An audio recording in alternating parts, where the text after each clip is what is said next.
নমস্কার সবাইকে। আজকে আমি হিঞ্চের শাক আর বেগুন দিয়ে একটা পাতলা ঝোল বানাবো এই গরমের দিনে খেতে, যেটা খুবই ভালো লাগবে। তো আমি এই যে এইভাবে কেটে নেব, কারণ এটা বটি বা লোহা কিছু ঠেকাবো না, ওটা ঠেকালে তেতো হয় এই শাকটা। দেখুন আমি এইভাবে একটা একটা করে কেটে নিয়েছি, ছোটো ছোটো করে। তো এরকম আমি কেটে নেব একটা একটা করে। এই যে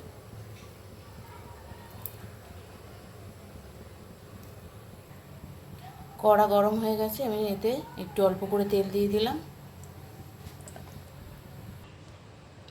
এর মধ্যে আমি শুধু রাঁধুনি ফোড়ন দিলাম। এর মধ্যে আমি এখন দিয়ে দেবো আলু আর বেগুন, আর এই শাকগুলো আমি দিয়ে দিলাম।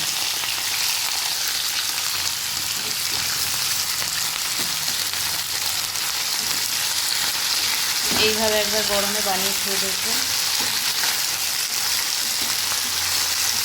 দিলাম মশলা, নুন দিয়ে দেবো,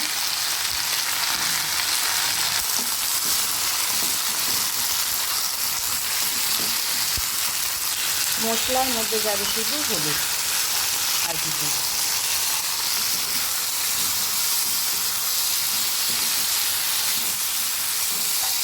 সামান্য একটু জল দিয়ে আমি এটাকে কষে নেব।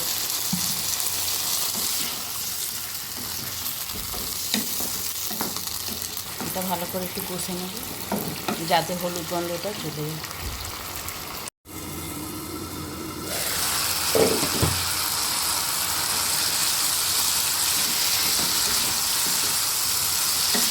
এটা আমার কষা হয়ে গেছে, এটা হচ্ছে আমি এখন জল দেব। যেহেতু গরম, তো এখন পাতলা ঝোল করবো, সেই বুঝে আমি জলটা দেবো।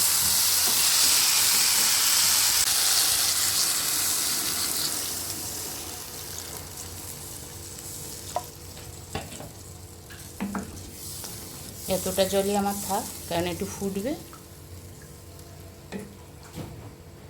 একবার বাড়িতে করে খেয়ে দেখবেন গরমে।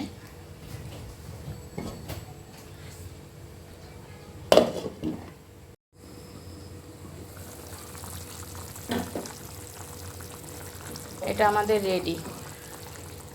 দেখুন এইভাবে